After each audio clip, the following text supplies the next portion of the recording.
আজকের মাহফিল থেকে আমাদের ঈমানের দাবি এই পাঠ্যবস্তু পরিবর্তন করতে হবে, চেঞ্জ করতে হবে, অন্যথায় আমাদের সন্তানদেরকে আমরা স্কুলে পাঠাবো না। ঠিক না বেঠিক? এই শরীফার গল্প আমার সন্তানকে, আপনার সন্তানকে কোনদিন পর্যন্ত আল্লাহ পর্যন্ত পৌঁছাবে না, জাহান্নাম পর্যন্ত পৌঁছাবে। ঠিক না বেঠিক?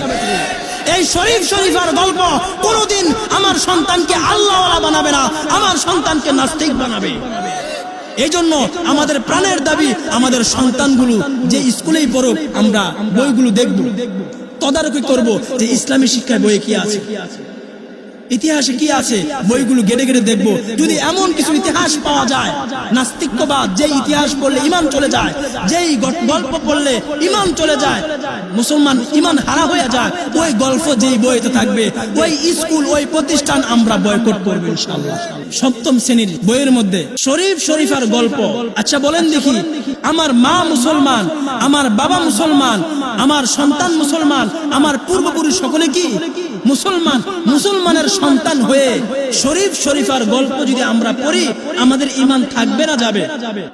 শরীফার গল্প যেটা আপনারা অনেকে জানেন, যে একটা ছেলে সে মনে মনে ধারণা করবে যে সকালবেলা সে মেয়ে হয়ে গেছে, সে মেয়ে হিসাবে সাজতে থাকবে। নাউজুবিল্লাহ বলবেন না?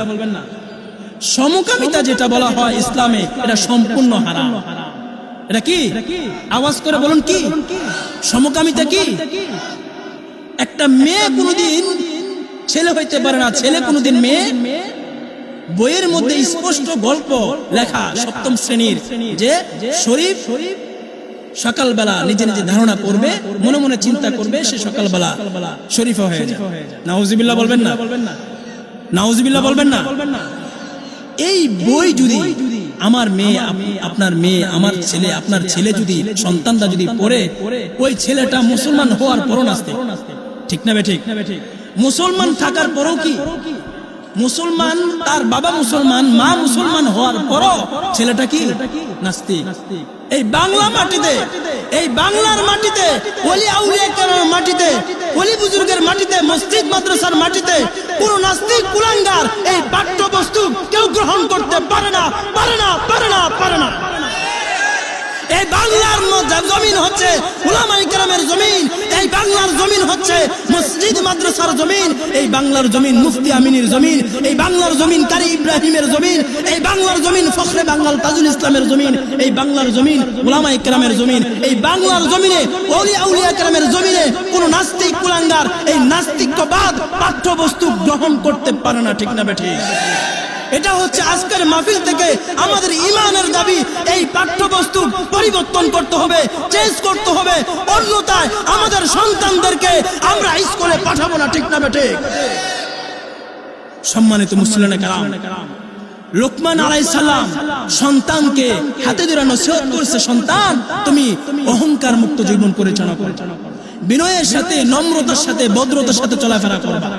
কিন্তু এই যে আমরা আমাদের সন্তানদেরকে নসিহত করতে পারি না, কিন্তু আমাদের সন্তানগুলো এই স্কুলে যাচ্ছে, পড়াশোনা করতেছে, পড়াশোনা করার ফাঁকে নাস্তিক হয়ে যেতেছে, বেঈমান হয়ে যেতেছে।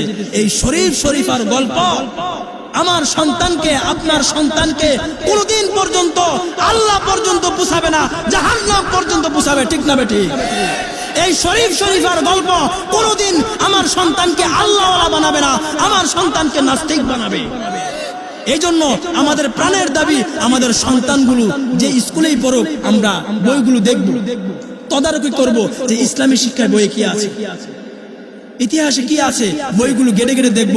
যদি এমন কিছু ইতিহাস পাওয়া যায়, নাস্তিকবাদ, যে ইতিহাস পড়লে ঈমান চলে যায়, যেই গল্প পড়লে ঈমান চলে যায়, মুসলমান ঈমান হারা হয়ে যায়, ওই গল্প যেই বইতে থাকবে, ওই স্কুল, ওই প্রতিষ্ঠান আমরা বয়কট করব ইনশাআল্লাহ। ঠিক না বেঠিক?